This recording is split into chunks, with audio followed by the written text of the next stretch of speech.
করে দরুদ এবং সালাম পেশ করি হযরত মুস্তাফা সাল্লাল্লাহু আলাইহি ওয়াসাল্লামের প্রতি। আল্লাহুম্মা সাল্লি আলা সাইয়্যিদিনা মাওলানা মুহাম্মদ ওয়া আলিহি ওয়া আসহাবিহি ওয়া বারিক ওয়া সাল্লাম। আল্লাহুম্মা সাল্লি আলা সাইয়্যিদিনা মাওলানা মুহাম্মদ ওয়া আলিহি ওয়া আসহাবিহি ওয়া বারিক ওয়া সাল্লাম। বালাগাল উলা বিকামালিহি কাশাফাদ দুজা বিজামালিহি হাসনাত জামিউ হিসালিহি সাল্লু আলাইহি ওয়া আলিহি। সম্মানিত মুসল্লিগণ, শবে মেরাজ এটা আমাদের নবী হযরত মুহাম্মদ সাল্লাল্লাহু আলাইহি ওয়াসাল্লাম আজ থেকে 1450 বছর পূর্বে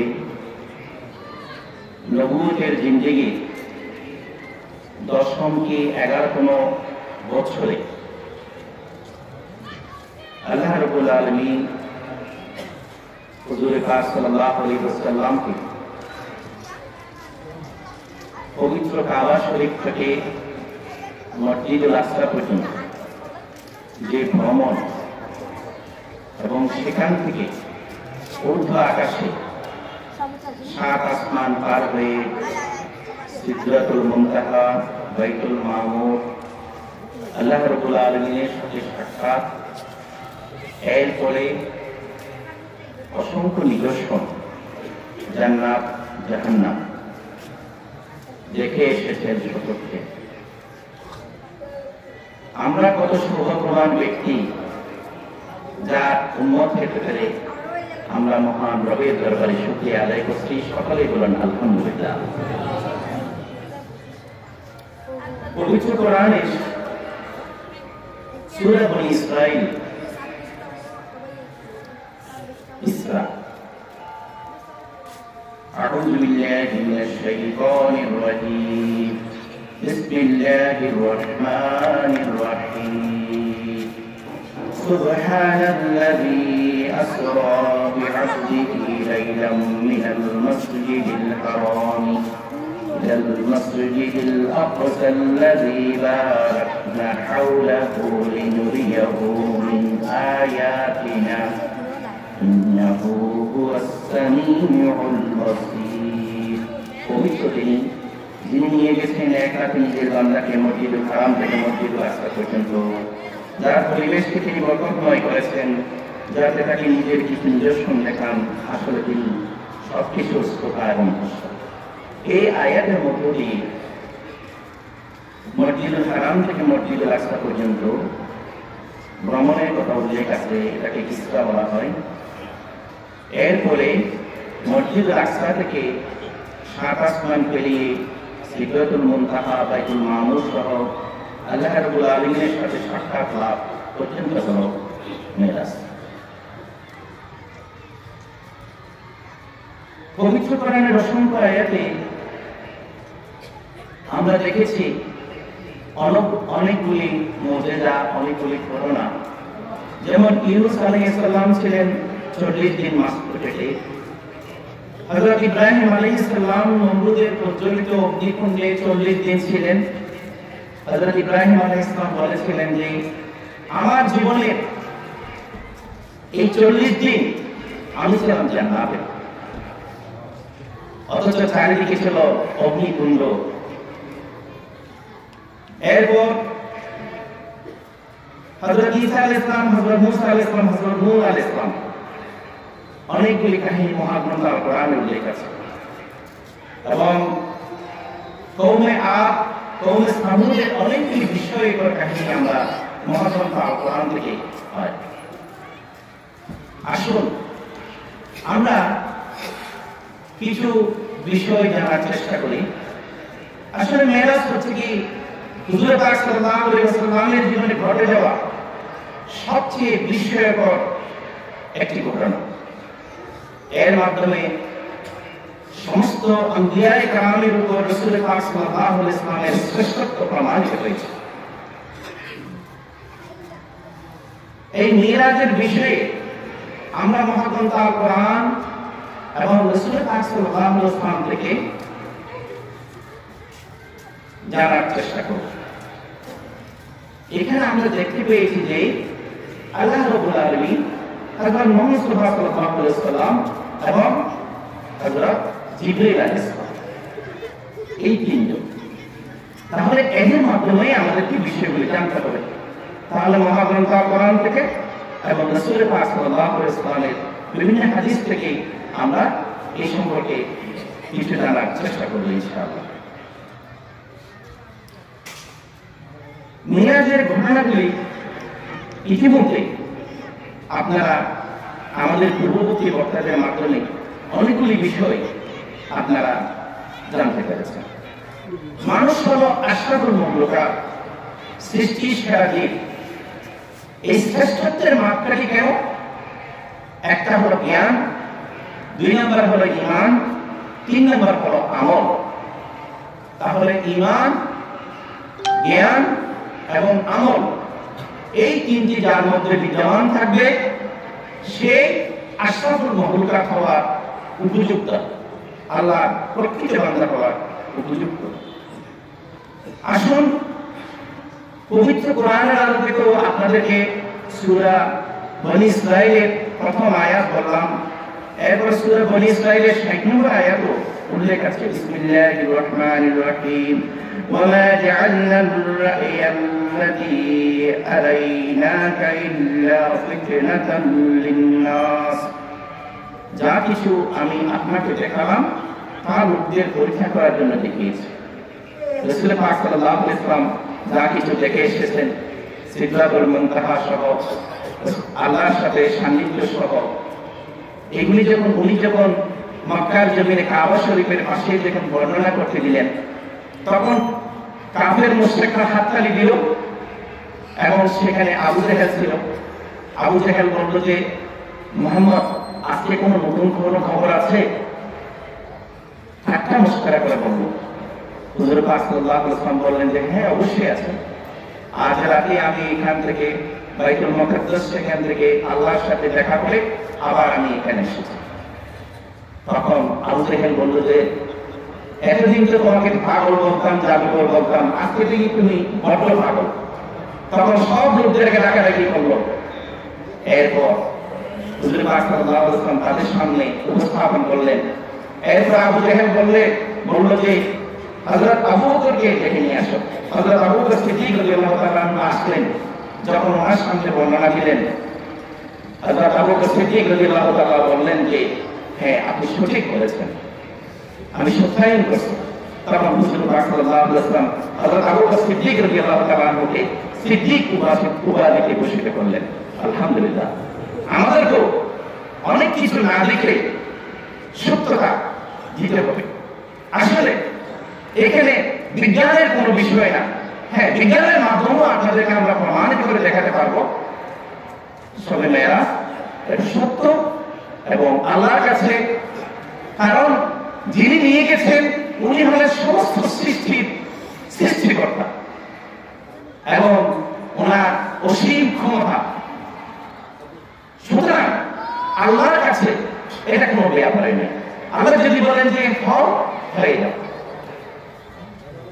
আসুন এরপরে আমরা যদি দেখি যে সূরা নজমে দেখবেন যে এখানে সিদরাতুল মুনতাহার কথা উল্লেখ আছে এবং সেখান থেকেও আমরা এই বিষয়গুলি জানতে পারবো ইনশাআল্লাহ। এটা সশরীরে কিনা? হ্যাঁ অবশ্যই এটা সশরীরে এবং এটা জাগ্রত অবস্থা। সশরীরে এবং জাগ্রত অবস্থায় মেরাজ সংঘটিত হয়েছে। এটা কোনো স্বপ্নের ব্যাপার না, কারণ আল্লাহ যাকে নিয়ে যাচ্ছেন তার সমস্ত নিদর্শন দেখানোর জন্যই আল্লাহ রাব্বুল আলামিন হুজুর পাক সাল্লাল্লাহু আলাইহি ওয়াসাল্লামকে তার সান্নিধ্যে নিয়ে গেলেন সমস্ত বিষয়গুলি দেখানোর জন্য। তাহলে আসুন, এবং আমরা দেখতে পেয়েছি যে প্রায় 25 জন সাহাবী, কিছু কিছু জায়গায় উল্লেখ আছে যে প্রায় 45 জন সাহাবী এই ব্যাপারে বর্ণনা দিয়েছেন শবে মেরাজ সম্পর্কে। এবং এখানে হযরত উমর ইবনে খাত্তাব রাদিয়াল্লাহু তাআলা আনহু থেকে শুরু করে হযরত আলী রাদিয়াল্লাহু তাআলা আনহু, হযরত আনাস বিন মালিক রাদিয়াল্লাহু তাআলা আনহু থেকে শুরু করে হযরত আবু বকর সিদ্দিক রাদিয়াল্লাহু তাআলা আনহু, হযরত আয়েশা সিদ্দিকা রাদিয়াল্লাহু তাআলা আনহা সহ অসংখ্য সাহাবীগণ এখানে ওনারা বর্ণনা দিয়েছে।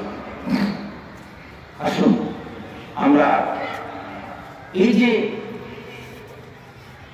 হযরত মুসা আলাইহিস সালাম আল্লাহকে দেখতে চেয়েছিলেন, কিন্তু উনি দেখতে পান নাই। আল্লাহ রাব্বুল আলামিন বলতেছেন যে সূরা আরাফের 143 নম্বর আয়াতে, অতঃপর মুসা যখন আমার নির্ধারিত সময়ে উপস্থিত হলো, তার রব তার সাথে কথা বললেন, তখন সে আকুল আবেদন জানালো, হে রব, আমাকে দর্শনের শক্তি দাও, আমি তোমাকে দেখবো। তিনি বললেন, তুমি আমাকে দেখতে পারো না, হ্যাঁ সামনের পাহাড়ের দিকে তাকাও, সেটি যদি নিজ জায়গায় দাঁড়িয়ে থাকতে পারে তাহলে অবশ্যই তুমি আমাকে দেখতে পাবে। কাজে তার রব যখন পাহাড়ে যুক্তি প্রকাশ করলেন, তখন তার কাছে চূর্ণ করে দিল এবং মুসার সঙ্গে হয়ে পড়ো। সন্ধ্যা ফিরে মুসা বলল, পাক পবিত্র সত্তা তোমার, আমি তোমার কাছে দৌড় বসছি, আমি সর্বপ্রথম মুমিন। তাহলে চর্মচক্ষু দিয়ে দেখা সম্ভব না। হযরত ইব্রাহিম আলাইহিস সালামের ব্যাপারে বলেন যে সূরা আন-নামে, ইব্রাহিমকে আমি এইভাবে আমি পৃথিবী এবং আকাশ সমূহ রাজ্য পরিচালনার ব্যবস্থা দেখিয়েছিলাম, আর এই জন্য দেখিয়েছিলাম যাতে সেই দৃঢ় বিশ্বাসীদের অন্তর্ভুক্ত হয়ে যাবে। আসুন আমরা এই সবে মেরাজ থেকে আমরা বিজ্ঞানের দৃষ্টিতে এটা একটু আলাপ আলোচনা করি, কারণ এখানে অনেক কিছু ব্যাপার আছে, যেমন ধরুন কিছু গ্রেভিটেশনের ব্যাপার আছে, মাধ্যাকর্ষণ শক্তি আছে, গ্যালাক্সি আছে, ব্ল্যাক হোল আছে, অনেক কিছু পার হয়েই উপরে যেতে পারে। বিজ্ঞান বলছে যে যদি আলোক শক্তি আমরা যেটা এই যে আলোক শক্তি যেটা আমরা জানি সেটা 1,86,000 মাইল প্রতি সেকেন্ডে, এসে যদি দ্রুত গতিতে যদি কেউ যদি যেতে পারে তাহলে ব্ল্যাক হোল সহ সমস্ত কিছু সে কি করতে পারবে, অতিক্রম করতে পারে। তাহলে আল্লাহর কাছে তো এগুলো কোনো বিষয় না। আল্লাহ যদি চায় তাহলে তার বান্দাকে সমস্ত কিছুকে উপেক্ষা করে এই আকাশমণ্ডলী, সৌরজগৎ, গ্রহ, নক্ষত্র সবকিছু পার করে, সাত আসমান পার করে আল্লাহ তার প্রিয় নবীকে হুজুর পাক সাল্লাল্লাহু আলাইহি ওয়াসাল্লামকে তার কাছে নিয়ে যেতে পারে। এটা আল্লাহর একমাত্র ক্ষমতা। এটা সম্ভব এবং অসম্ভব কোনো ব্যাপার না, এটা হলো আল্লাহর ক্ষমতার ব্যাপার। ক্ষমতা বা সাধ্য থাকলে সবই সম্ভব। আল্লাহ তাআলা যেহেতু সকল বিষয়ে ক্ষমতাবান, তাই মেরাজের ব্যাপারে কোনো আস্তিক ব্যক্তি সন্দেহ পোষণ করতে পারে না। কিন্তু নাস্তিক ব্যক্তি কেন? নাস্তিক ব্যক্তি সেটা আল্লাহকে বিশ্বাসই করে না, সেটা রাসূলকে বিশ্বাসই করে না, তাহলে নাস্তিকের সাথে এই ব্যাপারে কোনো তর্ক বিতর্কে আমরা জড়াবো না। এটা হলো আস্তিকদের ব্যাপার। আর আমরা যারা মুমিন, যারা মুসলমান, তাদেরকে তো অবশ্যই এটাকে বিশ্বাস করতে হবে। আর এটা যদি আমরা বিশ্বাস না করি, কোরআনের কথা হাদিসের কথা যদি বিশ্বাস না করি, তাহলে আমরা কাফের হয়ে যাব অথবা মুনাফিক হয়ে যাব। আসুন বিজ্ঞানের দৃষ্টিতে এই যে বিগ ব্যাং এর থিওরি বিজ্ঞান বলে, আজ থেকে 1450 বছর পূর্বে সূরা এই যে মহাগ্রন্থ আল কোরআনে সূরা আল-আনবিয়াতে 30 নম্বর আয়াত আপনারা দেখুন, যারা নবীর কথা মেনে অস্বীকার করেছে তারা কি চিন্তা করে না এইসব আকাশ ও পৃথিবী একসাথে মিলিত ছিল, তারপর আমি এদেরকে আলাদা করলাম এবং পানি থেকে সৃষ্টি করলাম প্রতিটি প্রাণীকে। তাহলে দেখুন আল্লাহ রাব্বুল আলামিন এই যে আজকে বিজ্ঞানের কথা আমরা বলি বিগ ব্যাং, ওরা বলে কি হঠাৎ করে এটা তৈরি হয়েছে। আল্লাহ রাব্বুল আলামিন তার পবিত্র কোরআনে আজ থেকে 1450 বছর পূর্বে বিগ ব্যাং কথা এখানে উল্লেখ আছে। একেবারে ব্ল্যাক হোলের কথা উল্লেখ আছে। বিসমিল্লাহির রহমানির রহিম, ফালা উকসিমু বিমাওয়াকিন নুজুম ওয়া ইন্নাহু লাকাসামুন লাউ তা'লামুনা আযীম।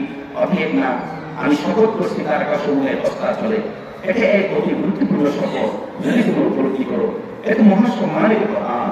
তাহলে দেখুন আমরা যদি ব্ল্যাক হোলের কথা চিন্তা করি, যেখানে সমস্ত কিছু গ্রাস করে ফেলে, গিলে ফেলে, সমস্ত গ্রহ, নক্ষত্র, তারকা যদি ওই জায়গায় অতিক্রম করে, তাহলে ব্ল্যাক হোল সমস্ত কিছুকে সে কি করে চুষে ফেলে। এটা বিজ্ঞানের ভাষায় এই ব্ল্যাক হোলকে অতিক্রম করার শক্তি এটা আল্লাহর কাছে, এটা আল্লাহর সৃষ্টি। তাহলে আল্লাহ চাইলে সবকিছু পারে। সুতরাং মেরাজ সশরীরে হয়েছে, জাগ্রত অবস্থায় হয়েছে, এটাই প্রমাণিত। এবং এই যে দেখুন বিসমিল্লাহির রহমানির রহিম, ওয়া জাআলনাস সামাআ সাকনান মাহফুযা ওয়া হুম আন আয়াতিহা মু'রিদুন। وهو الذي خلق الليل والنهار والشمس والقمر كل في فلك يسبحون আমি আকাশকে করেছি একটি সুরক্ষিত ছাদ, কিন্তু তা এমন যে নির্দেশনাগুলির প্রতি দৃষ্টি দেয় না।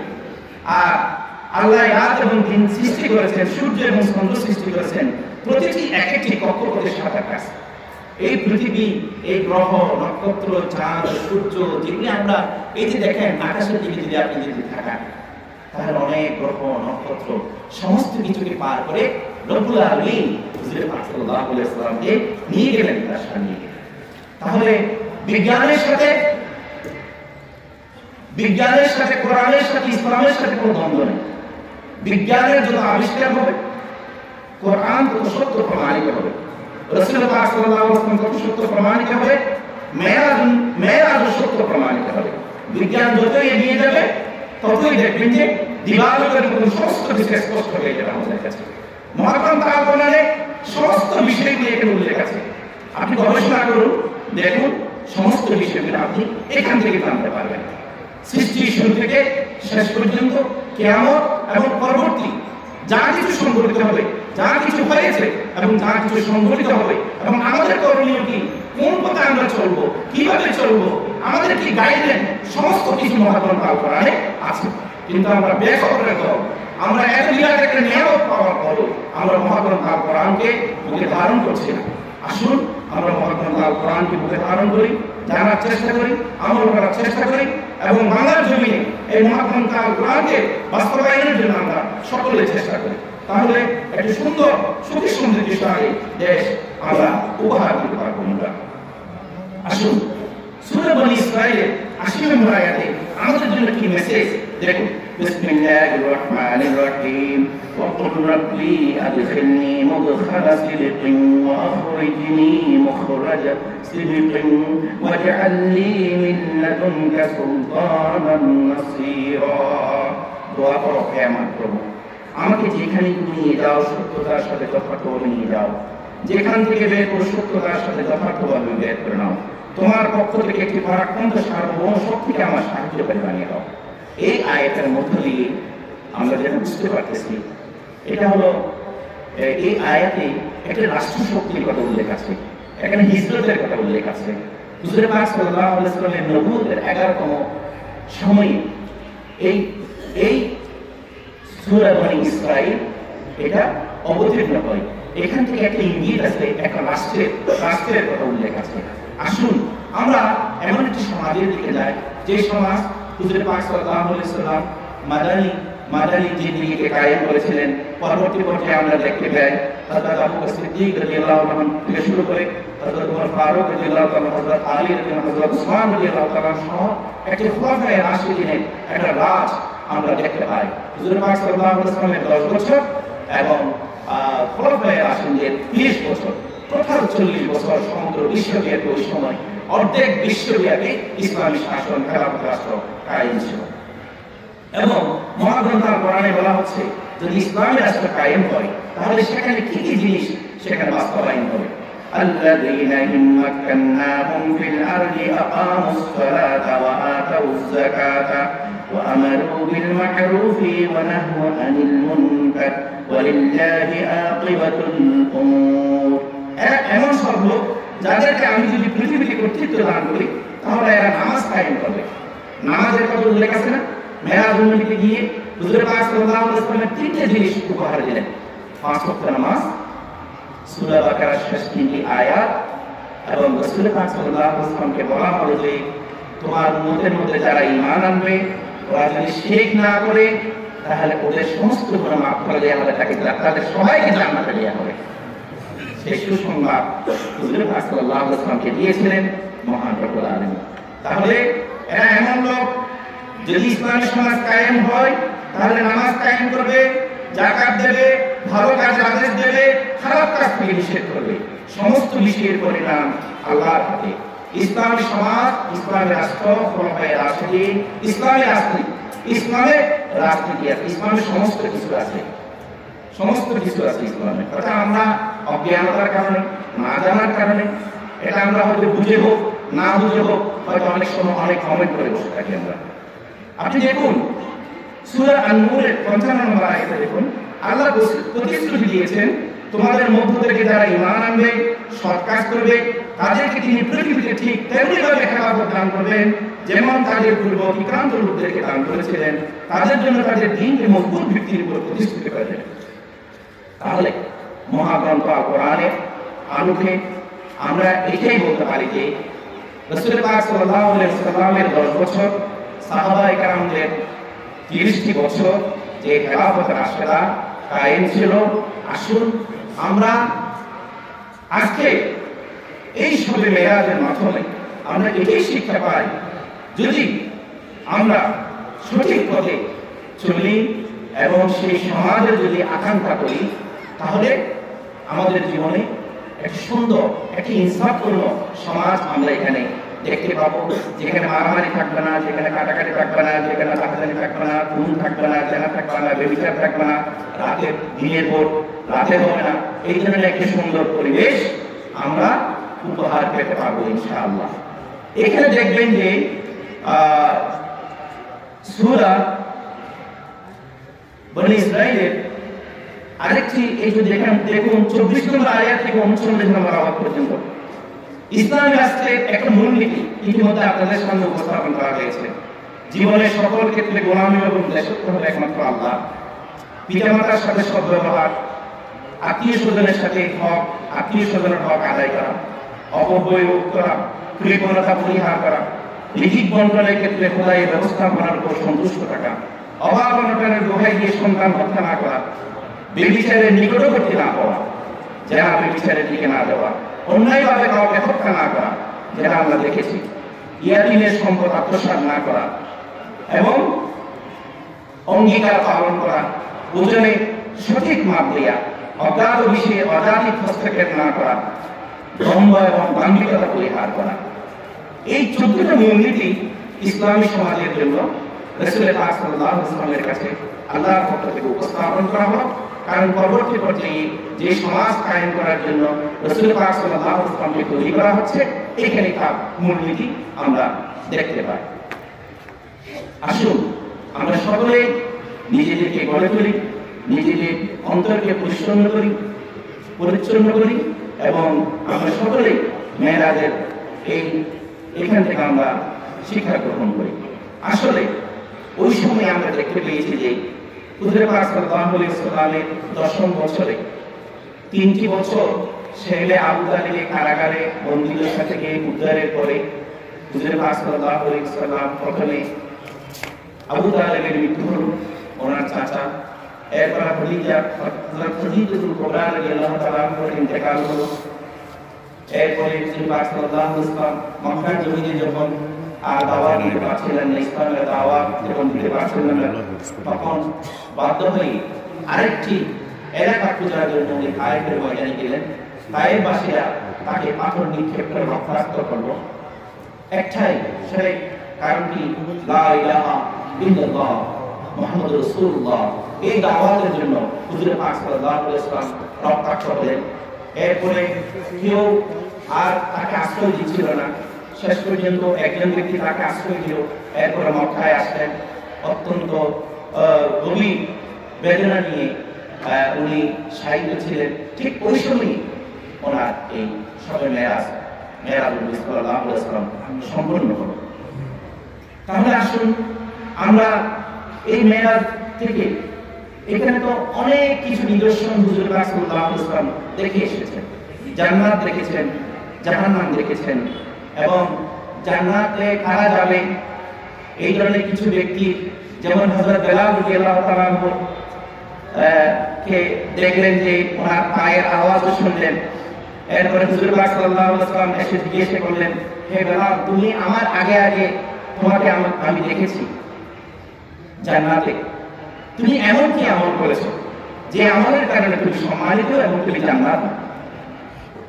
বেলাল রাদিয়াল্লাহু তাআলা আনহু বললেন যে আমি তো তেমন কোনো আমল করি না, তবে আমি সবসময় অজু অবস্থায় থাকার চেষ্টা করি এবং যখনই অজু করি তখন আমি 2 রাকাত নামাজ পড়ি।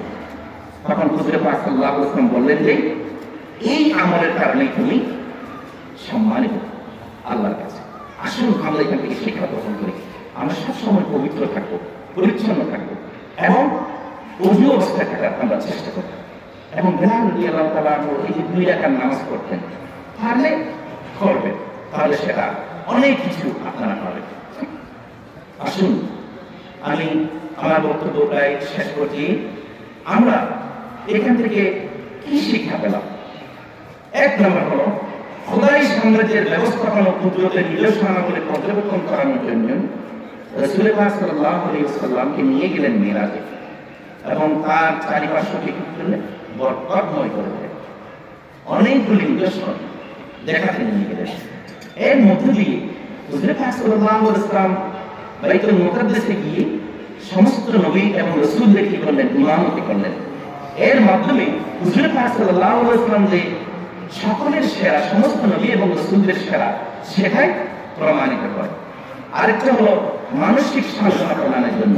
এই যে কিছুক্ষণ আগে বললাম আবু তালেবের মৃত্যু, খাদিজাতুল কুবরা রাদিয়াল্লাহু তাআলা আনহার মৃত্যু, এরপরে তাইফের ময়দানে রক্তাক্ত অবস্থা, এই কঠিন পরিস্থিতিতে যখন দিনে দাওয়াত পেশ করতে পারতেছিলেন না কোথাও, এই অবস্থায় আল্লাহ তার প্যারা হাবিবকে রাসূল পাক সাল্লাল্লাহু আলাইহি ওয়াসাল্লামকে সান্ত্বনা দেওয়ার জন্য মেরাজ সংগঠিত করলেন এবং একটা ইসলাম রাষ্ট্রের রূপরেখা, যেটা কিছুক্ষণ আগে আপনাদের সামনে বললাম, একটা রূপ সামনে যে একটা এই কঠিন অবস্থা থেকে উত্তরণের পরে যে একটা মদিনার মধ্যে যে একটা ইসলাম রাষ্ট্র কায়েম হবে, সেই রাষ্ট্র কিভাবে পরিচালিত হবে সেটা একটা রূপরেখা উনি আল্লাহ রাব্বুল আলামিন তার সামনে পেশ করলেন।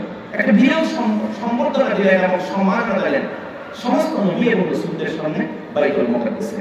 এটার মধ্যে দিয়ে হুজুর পাক সাল্লাল্লাহু আলাইহি ওয়াসাল্লামের সম্মান এবং মর্যাদা সকলের উপরে, এবং আমরা সেই নবীর উম্মত হতে পেরে, সেই রাসূল পাক সাল্লাল্লাহু আলাইহি ওয়াসাল্লামের উম্মত হতে পেরে আজকে আমরা গর্বিত এবং আনন্দিত। আসুন আমরা নিজেদেরকে পরিচ্ছন্ন করি, পরিশুদ্ধ করি এবং একটি ইসলামী সমাজ এবং রাষ্ট্র কায়েমের জন্য আমরা নিজেরা চেষ্টা করি এবং একটি ইসলামী সমাজের আমরা যারা স্বপ্ন দেখছি, আমরা সকলে ঐক্যবদ্ধ হই একটি সোনার বাংলাদেশ গড়ে তোলার জন্য এবং একটি ইনসাফপূর্ণ সমাজ প্রতিষ্ঠার জন্য আমরা সকলের সামনের দিকে এগিয়ে যাই। তাহলে এই মেয়েরাদের শিক্ষা যারা হিজরতের পরপরই একটি ইসলামী রাষ্ট্রের গড়াপত্তন, এই রাষ্ট্রের পরবর্তীতে ব্যক্তি, সমাজ এবং রাষ্ট্রীয় সকল পর্যায়ে একটি পূর্ণাঙ্গ জীবন ব্যবস্থা। বিসমিল্লাহির রহমানির রহিম। اليوم أكملت لكم دينكم وأتممت عليكم نعمتي ورضيت لكم الإسلام دينا। এটা তাহলে ইসলাম একটা হলো পরিপূর্ণ জীবন ব্যবস্থা, কত বড় নিয়ামত, কিন্তু সেখান থেকে আমরা শিক্ষা গ্রহণ করছি, আমরা কত পোড়া কপালের লোক। তাহলে এখানে আমরা নামাজের ব্যাপারে আমরা নামাজ কাজা করবো না, সঠিক সময়ে আমরা নামাজ পড়ব এবং সুন্দরভাবে নামাজ পড়ব, আল্লাহর সাথে সম্পর্ক রক্ষা করব, সুদ এবং ঘুষ পরিহার করব। আমরা সুদ খাবো না, সুদ দেব না, ঘুষ খাবো না, ঘুষ আমরা দেব না, ঘুষের প্রচলন থেকে আমরা নিজেদেরকে হেফাজত করব। এইসব বিষয়গুলি থেকে আমরা নিজেদেরকে রক্ষা করব।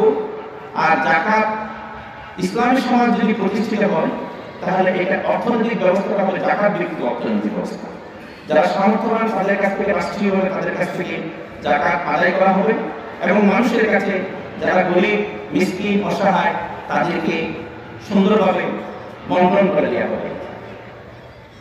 তাহলে আসুন আমরা নিজেদের জীবনকে এইভাবে মেয়েরাদের রাসূল পাক সাল্লাল্লাহু আলাইহি ওয়াসাল্লামকে যে উদ্দেশ্যকে নিয়ে তার সমস্ত বিষয়গুলিকে দেখার জন্য নিয়ে গেলেন, সেখানে যা কিছু আমাদের জন্য নিয়ে আসলেন সেগুলিকে আমরা এখানে দেখবেন যে কিছু জিনিস আপনাকে করতে হবে, কিছু জিনিস বর্জন করতে হবে। যা কিছু হারাম, যা কিছু গুনাহের কাজ, জেনা, ব্যভিচার, মদ, গাঁজা, অশ্লীলতা, বেহাইপনা, বেপরদাপনা, এখান থেকে আপনাকে দূরে সরে থাকতে হবে। নিজেকে পবিত্র রাখতে হবে, পরিচ্ছন্ন রাখতে হবে। আর আপনার ঈমান মজবুত রাখতে হবে, আমল করতে হবে, জ্ঞান অর্জন করতে হবে। জ্ঞান এবং বিজ্ঞান রাসূল পাক সাল্লাল্লাহু আলাইহি ওয়াসাল্লামকে সমস্ত কিছুকে পার করে নিয়ে যেই জায়গায় পৌঁছলো, বিজ্ঞান যতদিন বিজ্ঞান বা এই দুনিয়া থাকবে, দুনিয়ার শেষ মুহূর্ত পর্যন্ত ওই জায়গায় তো আর পৌঁছা সম্ভব না। তাহলে জ্ঞান এবং বিজ্ঞানের চূড়ান্ত একটা রূপরেখা আল্লাহ রাব্বুল আলামিন আমাদেরকে দেখিয়ে দিলেন। কারণ কেন? এই জমানায় এই যুগে এসে বিজ্ঞান এবং প্রযুক্তির যে উন্নতি, এই যে মনে করেন আমি কথা বলতেছি, এদিকে বসে সবাই দেখতেছে না, সবাই দেখতেছে না, আমার কথা বলে শুনতেছে না। আপনি কি 100 বছর আগে এটা কল্পনা করছিলেন? আমরা কেউ কল্পনা করতে পারিনি। বিজ্ঞান যত উন্নত হবে, বিজ্ঞান যত এগিয়ে যাবে, দেখবেন যে ইসলামের সমস্ত বিষয়গুলি স্পষ্ট হয়ে যাবে এবং প্রকাশিত হয়ে যাবে। তাহলে ইসলাম সত্য, কোরআন সত্য, রাসূল পাক সাল্লাল্লাহু আলাইহি ওয়াসাল্লাম সত্য। আসুন আমরা সকলে ঐক্যবদ্ধভাবে নিজেদেরকে শিশির আলাপ চিনে নেন। আমরা সামনের দিকে এগিয়ে যাই। সুদ, ঘুষ, মদ, গাঁজা, বেহায়াপনা, জেনা, ব্যভিচার এইসব কিছু থেকে নিজেকে হেফাজত করি, ভালো কাজ করি, নামাজ পড়ি, রোজা রাখি, হজ করি, যাকাত দিই, সত্য কথা বলি, ভালো কথা বলি, মানুষের উপকার করি, মানুষকে সাহায্য করি, এবং আমরা এমন কোনো কথা বলবো না যেটা নিজে করবো না, গীবত করবো না, পরনিন্দা করবো না। আসুন আমরা প্রত্যেকে নিজেদেরকে গড়ে তোলার চেষ্টা করি এবং সত্যিকার ভাবে প্রত্যেকে একজন মুমিন, আল্লাহর নিকটবর্তী বান্দা হওয়ার জন্য আমরা সকলে চেষ্টা করি। তাহলেই একটি সুন্দর সোনালী সমাজ আমরা উপহার দিতে পারব। আসুন আমরা প্রত্যেকে মহাগ্রন্থ আল কোরআন অধ্যয়ন করি, চর্চা করি, বুঝার চেষ্টা করি, আমল করার চেষ্টা করি, ব্যক্তিগতভাবে, পারিবারিকভাবে, রাষ্ট্রীয়ভাবে এটা কায়েমের জন্য আমরা চেষ্টা করি। রাসূল পাক সাল্লাল্লাহু আলাইহি ওয়াসাল্লামের আদর্শ এবং সিরাতকে আমরা নিজেরা গ্রহণ করি, আমল করি, পড়ি, অনুধাবন করি, অনুসরণ করি। তাহলে এবং সাহাবাগণদের জীবনী আমরা পড়ি, সাহাবাগণদের জীবন সম্পর্কে আমরা জানার চেষ্টা করি, আদর্শ এবং তাবেঈন, তবে তাবেঈনগণ, ইমামগণ, সমস্ত আলেম ওলামাদের, আউলিয়া কেরামগণ যারা আমাদের কাছ থেকে চলে গেছেন, আমাদের সকলেরই মুরব্বী আমাদের এখানে শুয়ে আছেন, অলিপুর শিরোমণি হযরত হাফেজ আহমদ আশরাফ কল্যাণ রাহমাতুল্লাহ, এবং এখানে সিরাত মাহফুজ হলি দিন ব্যাপী কি নিয়ামত, কি নিয়ামতের মধ্যে আমরা আছি, অথচ এই নিয়ামতের শুকরিয়া আদায় করতে আমরা পারছি না। আসুন আমরা নিজেদের জীবনকে পরিবর্তন করি, আমরা পরিবারকে গঠন করি, আমার ছেলে মেয়েদেরকে গঠন করি, আমি আমার সমাজকে পরিবর্তন করি। এবং এই যে একটা সংস্কারের কথা বলা হচ্ছে, রাষ্ট্রীয় সংস্কার, এখন রাষ্ট্রের যারা মেরামত করবে, এই যে মনে করেন আমাদের ওসি সাহেব এখানে এসেছেন, ওনার মাধ্যমে পুরো সমাজ একটি সুন্দর সমাজ রূপান্তরিত হতে পারে, তাই না? উনি যদি সঠিক পথে থাকেন, উনি যদি সঠিক বিচার করেন, উনি যদি ঘোষ না খান, উনি যদি অপকর্ম না করেন, কাউকে অপকর্মের প্রশ্রয় না দেন, তাহলে আমাদের সমাজ সুন্দর হবে না? তাহলে আমাদের এই মানুষগুলিকে কি করতে হবে? ওই পর্যায়ে যেতে হবে। তাহলে আসুন আমরা ব্যক্তি সংস্কার করি। হুজুর পাক সাল্লাল্লাহু আলাইহি ওয়াসাল্লাম 30 বছর যে ত্যাগ যে প্রতীক্ষা সাহাবাদেরকে গড়ে তুলেছিলেন, 13টি বছর তাদেরকে জ্ঞান এবং বিজ্ঞানে তাদের আমল সব দিক দিয়ে তাদের সংস্কার করেছিলেন। কেন? একটি সোনালী সমাজ উপহার দেওয়ার জন্য। তারপরে আমাদের জিন্দেগি আমরা বদরের যুদ্ধ দেখলাম, উহুদের যুদ্ধ দেখলাম, সেখানে তাদের ঈমানের দৃঢ়তা, আল্লাহর উপর ভরসা, তারপরে একে একে করে আমরা এইভাবে আস্তে আস্তে আমরা এই পর্যায়ে আসলাম। আসুন আমরা সকলে নিজেদেরকে পরিচ্ছন্ন করে পরিশুদ্ধ করি, তাহলে সমাজ পরিশুদ্ধ হবে, পরিচ্ছন্ন হবে, একটি সুন্দর সকাল এবং একটি ইনসাফপূর্ণ সমাজ প্রতিষ্ঠার জন্য আমরা সক্রিয়ভাবে অংশগ্রহণ করি। এটাই হলো ঈমানের দাবি, এটাই হলো আজকের মেয়েরাজের প্রকৃত শিক্ষা। আসুন, আসসালামু আলাইকুম ওয়া রাহমাতুল্লাহ। সম্মানিত উপস্থিতি, দীর্ঘ সময় ধরে অত্যন্ত গুরুত্বপূর্ণ তথ্যতাত্ত্বিক দলিল ভিত্তিক আলোচনা পেশ করেছেন মানবিক ডাক্তার খ্যাত ডাক্তার মাহমুদুর রহমান সাহেব। এখন এশারের আজান হবে, 8:15 এশারের জামাত মসজিদে বাইতুল্লাহতে অনুষ্ঠিত হবে। এশারের নামাজের পরে আমাদের মাহফিলের কার্যক্রম আবার শুরু হবে ইনশাআল্লাহ। মসজিদে বাইতুল্লাহতে এশারের জামাত 8:15 অনুষ্ঠিত হবে।